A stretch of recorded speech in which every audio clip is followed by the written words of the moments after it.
Salut à tous, bienvenue dans T'es dans le match. Comme chaque lundi, on passe en revue l'actualité du Stade brestois. Actualité encore très chargée cette semaine, vous le savez, avec ce match mardi soir en Ligue des Champions à Barcelone. C'est la grosse affiche de la semaine pour le Stade brestois. On va en parler lors de nos 3 débats de l'émission avec nos 3 invités. Je vous les présente tout de suite. Le premier, il fait son retour et il vient tout juste de rentrer de Monaco, où il suivait le Stade brestois vendredi dernier. C'est Thierry Dillasser, journaliste au Télégramme. Salut Thierry. Bonjour Anthony, bonjour à tous. Ravi de te retrouver sur ce plateau. Merci. À tes côtés, nous avons notre abonné de la semaine, c'est la tradition, Thomas Villain de Landerneau. Salut Thomas. Bonjour Anthony, bonjour à tous. Et nous accueillons aussi en visio depuis le siège du Télégramme à Morlaix, Maël Moisan. Salut Maël. Salut Anthony, salut à tous.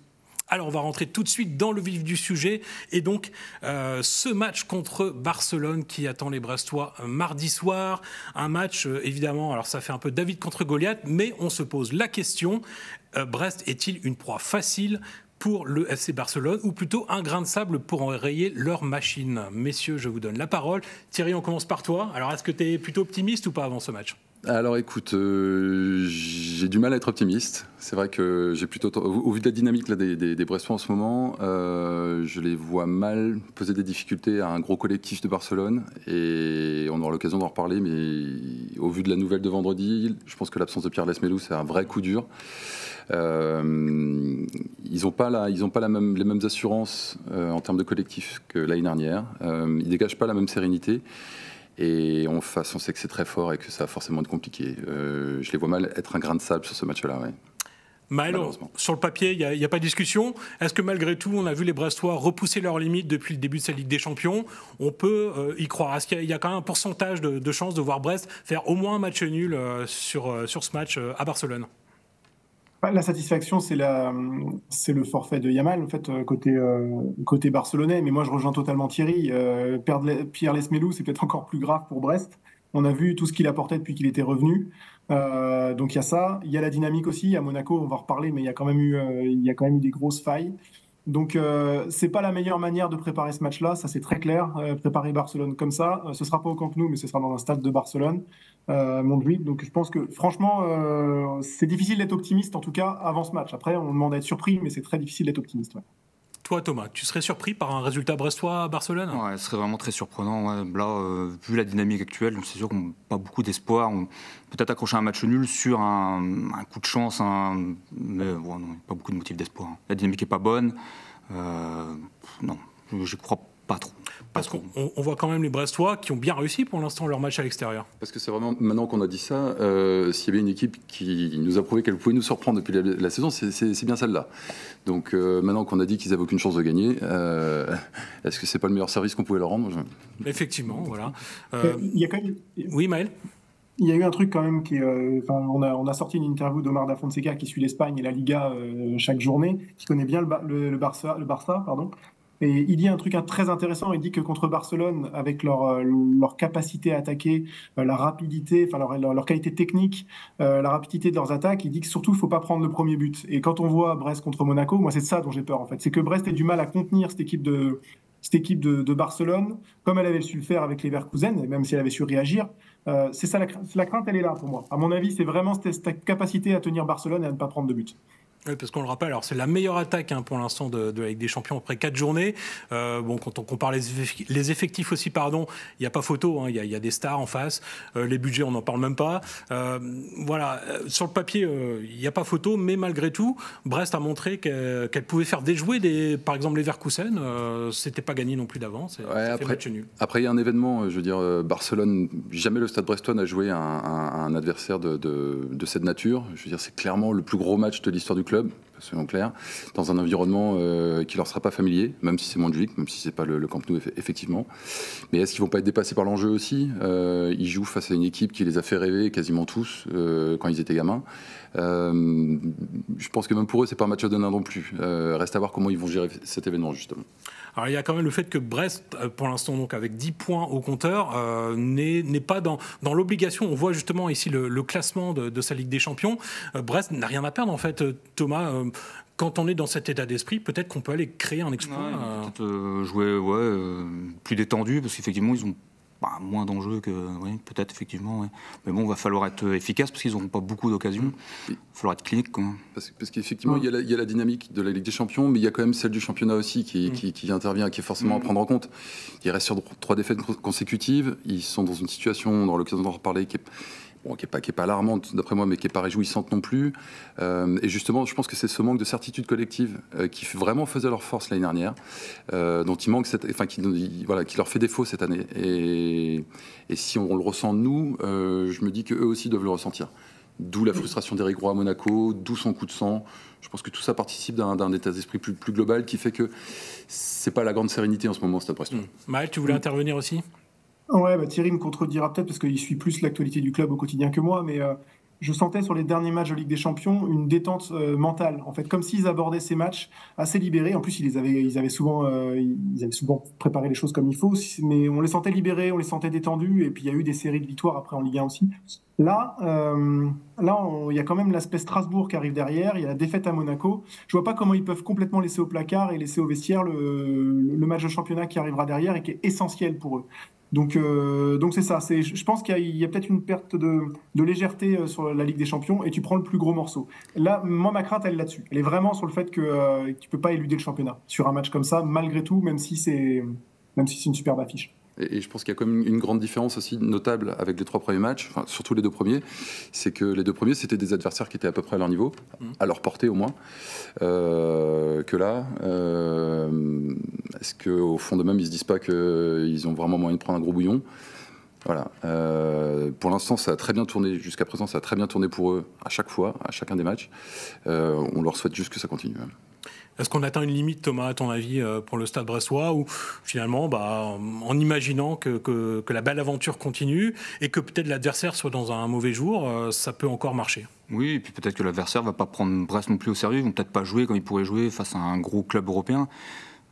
Après, je pense, on entend quelques temps, impossible n'est pas Brestois. Moi, je me dis que éventuellement, sur un coup de chance, un but un peu raccro, et pourquoi pas, ou un match nul, même accrocher un match nul. Mais bon, ouais, ça va être dur. Et là, ils ont une montagne à gravir. Barça, c'est quelque chose. Quoi. Et sur le fait que Barcelone ne prendrait pas Brest au sérieux, Adrian, là, qui est envoyé spécial pour le Télégramme à Barcelone et qui a assisté à la conférence de presse d'Antflick en début d'après-midi, là, disait que visiblement, ce qu'il en ressortait, c'est que Barcelone avait très clairement l'intention de prendre Brest au sérieux. Alors c'est ce que dit le coach. Maël, quand on regarde pourtant là, les dernières semaines de Barcelone, c'est pas la forme du moment. Alors ils ont fait des gros scores en début de saison, en Ligue des Champions notamment, mais c'est peut-être le bon moment pour les prendre. Ouais, on oublie juste un petit truc quand même aussi si on se met du côté de Barcelone. Moi, encore une fois, je pense qu'il ne faut pas être non plus pisse-froid. Il faut se dire quand même que Brest a déjà fait plein de belles choses en Ligue des Champions. S'ils perdent là, même qu'ils prennent une valise, c'est pas trop grave, même si je ne leur souhaite pas. Mais pour qu'ils réussissent quelque chose, Brest, il faut que toutes les planètes s'alignent. C'est-à-dire qu'effectivement Barcelone soit dans un jour sans, que défensivement ça tienne, que tout le monde soit à 100%, que le collectif tourne à plein régime. Donc ça fait beaucoup de choses. Ça peut arriver, attention, c'est du foot, et depuis le début ils l'ont prouvé. Maintenant Barcelone, il y a quand même une chose qu'il ne faut pas oublier, ils sont 6e aujourd'hui. Barcelone, ils ont un top 8 à verrouiller. 6e avec un top 8 à verrouiller, je ne vois pas comment ils peuvent prendre ce match par-dessus la jambe. Avec, on l'a dit, un absent, c'est Yamal, leur prodige, qu'on avait vu à l'Euro notamment. Il reste Lewandowski, il reste des joueurs de grande classe. Mais aussi, on a vu Monaco qui avait battu Barcelone. C'était la toute première journée. Est-ce que Brest peut espérer au moins leur poser problème ? Et si oui, comment, Thierry, à ton avis, doivent-ils aborder ce match ? Est-ce que c'est en disant on va faire le dos rond ou au contraire y aller franco ? On a vu Monaco battre Barcelone, mais on a vu Monaco battre Brest aussi. Donc, voilà. Par là, voilà. Écoute, moi je sais pas, je suis pas Éric Roy et très honnêtement, je suis pas sûr que j'aimerais être à sa place là tout de suite aujourd'hui. Peut-être demain soir en cas de victoire, mais c'est ça. Toi Thomas, t'aimerais voir quel Stade Brestois à Montjuïc mardi soir ? Est-ce que tu veux voir un Stade Brestois offensif qui essaye de perturber la machine barcelonaise ou au contraire peut-être un Brest plus prudent pour le coup ? Ah non, je préfère voir un Stade Brestois offensif, du beau jeu comme ils savent faire. Voilà, le Stade Brestois, faut qu'il joue comme il joue d'habitude, à un beau jeu offensif, voilà, comme ils savent faire. Faut qu'il joue comme d'habitude. Parce que, tant qu'à prendre un bouillon. Maël, tu t'attends à quel type de match, toi? Un match ouvert ou au contraire, ça peut se décanter plus tardivement si Brest, en tout cas, répond présent au début de match? Pour moi, il faut que Brest il ferme le match. Donc, à mon sens, par rapport à Barcelone, il faut surtout qu'ils cassent le rythme. Il faut qu'ils cherchent à être très solides défensivement. Il ne faut pas leur laisser d'espace. Donc, l'intérêt pour Brest, c'est effectivement vraiment de les tenir, quoi. Donc moi, je pense qu'il y a ça. Maintenant, après, juste pour tempérer un peu tout ce qu'on a dit, on est assez lucide sur la performance sportive que peut faire Brest. Enfin, en tout cas, sur le rapport de force. C'est pas sur la performance, mais sur le rapport de force. On est tous les trois, tous les quatre autour de la table lucides. La seule chose, c'est que, et on est tous les quatre pareil, on boude pas notre plaisir à l'idée que Brest aille jouer Barcelone. Il y aura 3000 spectateurs brestois dans le stade. Ça va de toute façon être un super match, quoi. Voilà. C'est pas parce que sportivement, on pense que ce sera compliqué que ça va pas être une superbe affiche, un super moment à vivre pour les Brestois sur le terrain et en tribune, quoi. Voilà, ça je voulais dire aussi, au-delà du score. Eh ben, je crois que tu as résumé l'avis général autour de ce plateau sur ce match contre Barcelone. C'était notre premier thème. On passe tout de suite au second. Et on revient à la Ligue 1 avec cette question. La cote d'alerte est-elle atteinte pour le Stade brestois? Thierry, je me tourne immédiatement vers toi puisque tu étais vendredi soir à Monaco. Tu as vu ce match, ce début de match notamment très compliqué encore une fois pour le Stade brestois. Est-ce qu'à ton avis, là, il est temps de tirer la sonnette d'alarme? Alors je pense qu'il y a deux choses. Très clairement, ils ne sont pas dans une bonne phase. Leur entame de match ces dernières semaines ne sont pas convaincantes du tout. Elles les mettent en difficulté durablement durant les matchs qu'ils ont à jouer. De là à parler de code d'alerte, je trouve que c'est exagéré. Ils sont 12e au classement. On le savait de toute façon il y a quelques jours déjà que le match le plus important de leur semaine, en vue de leurs objectifs, c'est le match de Strasbourg. C'est le match contre Strasbourg qui les attend. Celui de Monaco d'ailleurs, on avait lancé un sondage sur le télégramme.fr. 78% des votants disaient que Monaco était déjà le match le plus important par rapport à Barcelone. Donc encore plus à Strasbourg, à ton avis? Strasbourg, c'est leur championnat. Ils ont 13 points comme eux, je crois, si je dis pas de bêtises. Il y a un ventre mou là, qui est en train de se mettre en place. Je crois qu'il y a 6 équipes qui se tiennent en 3 points. Effectivement, il y a cette dynamique. 3 défaites consécutives en Ligue 1. Ces entames de match qui sont problématiques, mais ils ont 13 points, ils sont 12e. Pour moi, on ne peut pas parler de code d'alerte. Non. Thomas, toi, tu es excessivement inquiet ou là, pour l'instant, tu restes mesuré encore? Non, pour moi, il n'y a pas encore péril en la demeure. Non, pas encore. Ils sont à leur place, 12e, c'est leur place. Pour moi, il n'y a pas encore un seuil d'alerte atteint. Alors, bon, certes, il y a des situations plus délicates quand on regarde le classement Ligue 1. Mal, à ton avis, là, est-ce que Brest est quand même sur une pente très glissante en ce moment et qu'il est temps de s'alarmer?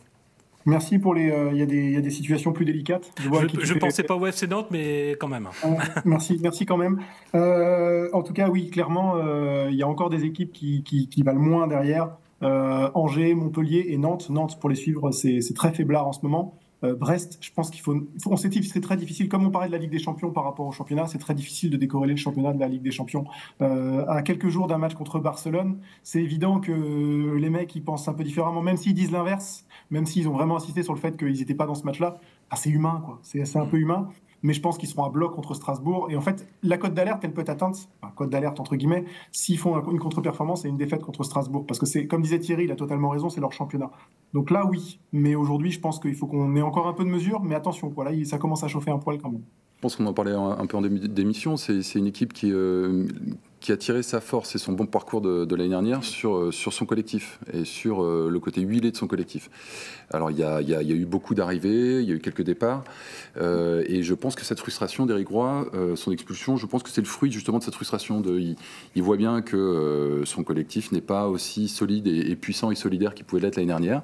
Il y a de la frustration parce que ça déjoue par moment, parce qu'encore une fois ils font un non-match pendant une mi-temps et presque le plus inquiétant là-dedans, c'est qu'ils n'ont pas d'explication à fournir. Ils ne savent pas où ils ont péché. Et la question, c'est est-ce que Éric Roy lui-même le sait, quoi. Thomas, je te pose la question. Alors, les joueurs, pour l'instant, ne savent pas trop répondre à la question, mais toi, est-ce que tu penses qu'il y a peut-être un manque d'envie, un manque de motivation sur certains matchs pour expliquer ces débuts de match compliqués? Non, je pense pas que c'est un manque d'envie ou de motivation, parce que ça, c'est pas le ressenti que j'ai. Je trouve qu'il y a beaucoup ça manque de justesse technique. Il y a des choses qui sont des passes qui n'arrivent pas, je sais pas. Il y a quelque chose qui marche moins bien, qui est beaucoup moins bien que l'année dernière. Et c'est vrai que la frustration d'Éric Roy fait penser que lui-même, il ne sait pas ce qui se trame. Pourtant, ils ont fait une très bonne seconde mi-temps, qui est complètement l'inverse de la première. Donc, j'ai du mal à l'expliquer. Ils font une bonne deuxième mi-temps aussi parce que Monaco arrête de jouer. Oui, aussi. Oui, c'est sûr qu'ils ont beaucoup moins. Oui, c'est sûr, ils ont raté. Mais un deuxième mi-temps, tu es plus près du 2-2 que du 2-1. Ils sont quand même revenus à 3-1, voilà, parce qu'on sont beaucoup découverts derrière, les Brestois. Mais on sentait qu'il y avait un peu plus de rythme. Mais bon, j'ai du mal à l'expliquer. Maël, est-ce qu'on peut parler d'un retour à la normale pour le Stade brestois cette saison, en Ligue 1 en tout cas? Encore une fois, retour à la normale contre Monaco. Tu perds contre Monaco, il n'y a rien d'infamant, hein, même à n'importe quel moment de la saison, avant Barcelone, peu importe en fait au final. Tu perds contre Monaco, c'est quand même une très belle équipe, comme dit Thierry, quand Brest revient bien en deuxième, c'est parce que Monaco s'arrête un peu. Enfin, on est sur une équipe qui fera le podium de Ligue 1, très probablement Monaco. Donc c'est pas le Brest l'a fait l'année dernière, ils le referont pas forcément cette année, mais non, c'est du très costaud Monaco. Et t'es dans le calibre de ce que tu joues en Ligue des Champions sur le haut, peut-être avec Barcelone, même encore plus haut. Mais regardez les pertes de balles, ça se paye cash contre des équipes comme ça. Donc retour à la normale, oui. Maintenant, ce match-là, je pense que c'est un épiphénomène en fait. Tu as joué Monaco et tu n'as pas été bon. Voilà. Après, le classement est ce qu'il est.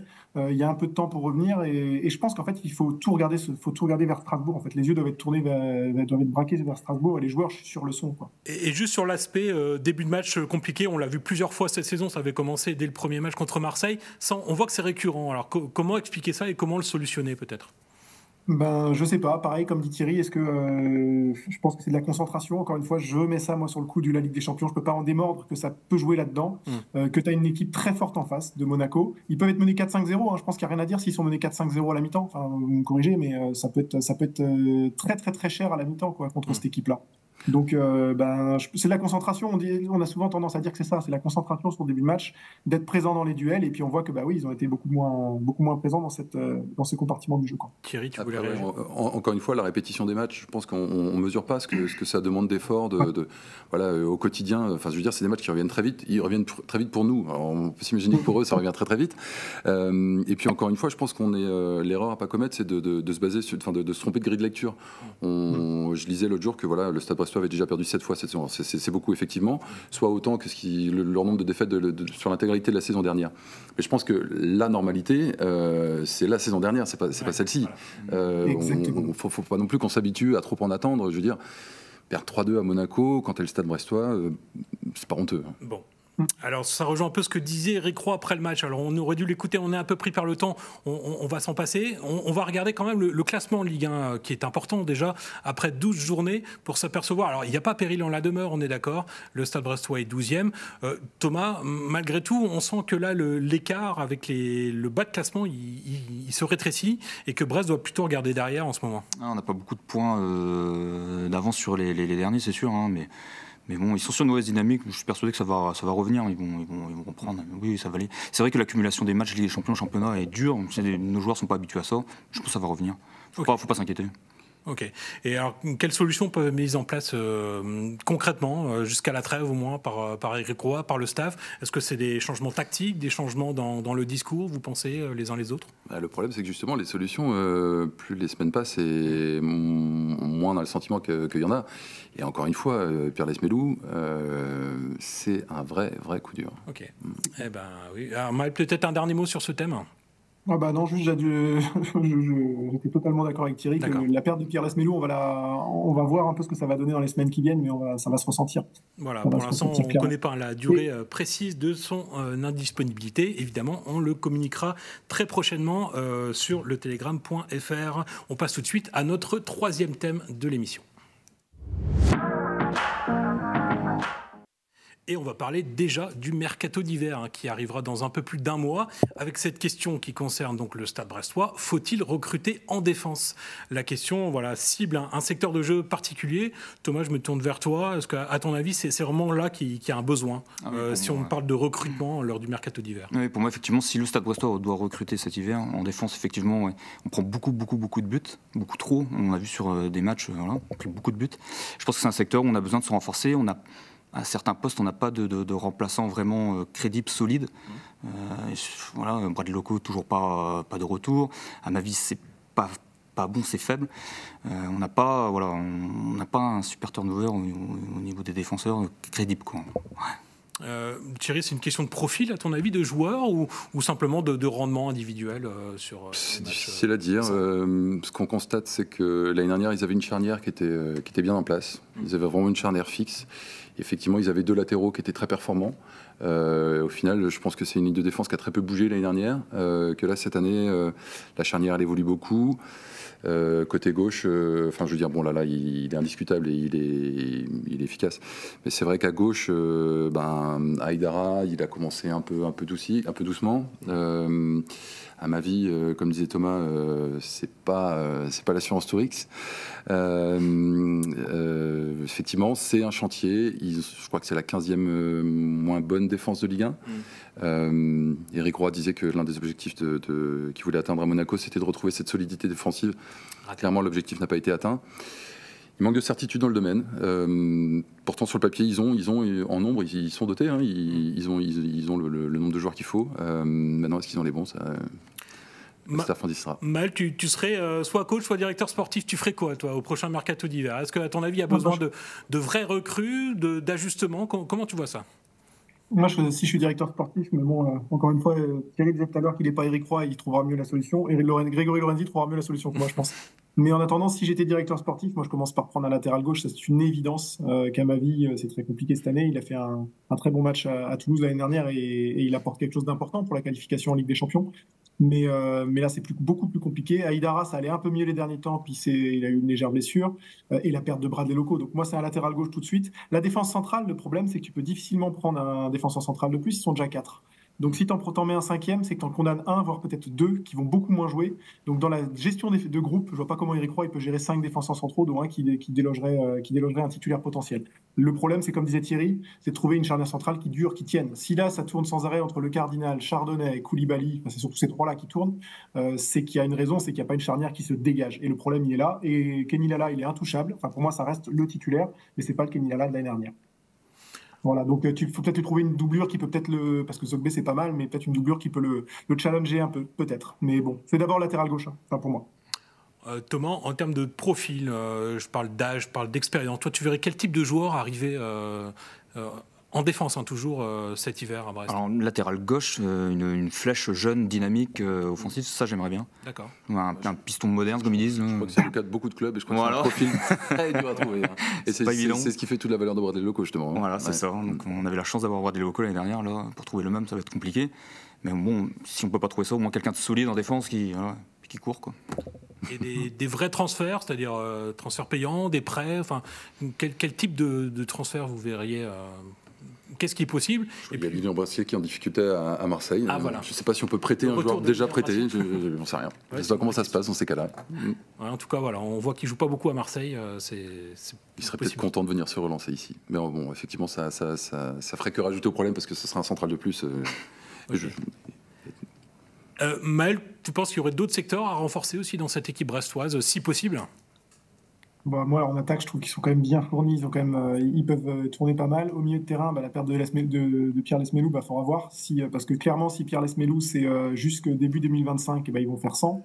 Si c'est un peu plus long et que c'est 2, 3, 4 mois, on n'en sait rien du tout aujourd'hui, clairement, il faudra le remplacer parce que tu ne peux pas jouer avec Eddie Milson et jouer la Ligue 1 et un peu de Ligue des Champions encore en début d'année. Donc là, il pourrait y avoir un recrutement à faire. Même si tu as Jonas Martin aussi qui peut dépanner, on voit bien qu'il est plus à l'aise souvent plus haut. Donc voilà. Mais latéral gauche, j'insiste bien. Pour moi, déjà, si tu trouves un bon latéral gauche, avec un côté gauche qui est très fort, si tu veux, ça peut peut-être soulager Lala, qui aujourd'hui a beaucoup plus Enfin, en gros, ça passe beaucoup plus côté droit aussi, parfois, pour compenser. Enfin voilà, moi, je pense que le travail est là. Personne n'a parlé du gardien. Pour vous, Marco Bizotte est indiscutable? Je pose la question. Indiscutable. Ah oui. D'accord. Ouais, tu veux trouver des problèmes là où il n'y en a pas, toi, du coup? C'était toujours par rapport au nombre de buts encaissés, mais voilà, la réponse est là. Vous êtes tous d'accord pour dire que... Pour le coup, les 3 buts qu'il prend c'était vendredi. Il n'y en a pas un qui peut sauver. Hein. Effectivement. Non, puis il est là, il est présent. Ouais. Alors, on rappelle, le mercato d'hiver, ce sera à partir du 1er janvier et jusqu'au 3 février, une période charnière, puisque le Stade Brestois a encore énormément de matchs entre la Ligue des Champions, la Ligue 1 et éventuellement la Coupe de France. Maël, tu voulais intervenir? Un dernier mot? Je le sais, parce qu'on arrive sur la fin de l'émission. Je tiens à dire que demain, il y a un télégramme spécial. Achetez-le si vous êtes brestois. On sera sur un gros volume sur Barça-Brest. On va revenir dessus en long, en large et en travers avec avec pas mal de sujets. Lisez-le, achetez-le, il sera collector celui-là. Voilà, le message est passé. Et puis évidemment, l'actualité en temps réel, c'est sur le telegram.fr. Vous pouvez aussi nous suivre sur les réseaux sociaux et nous contacter si besoin, si vous voulez participer à l'émission. Comme Thomas aujourd'hui. Thomas, je te remercie d'ailleurs d'être venu débattre avec nous. Merci Thierry. Rendez-vous au prochain match. Et donc, rendez-vous lundi prochain sur TBO. Au revoir.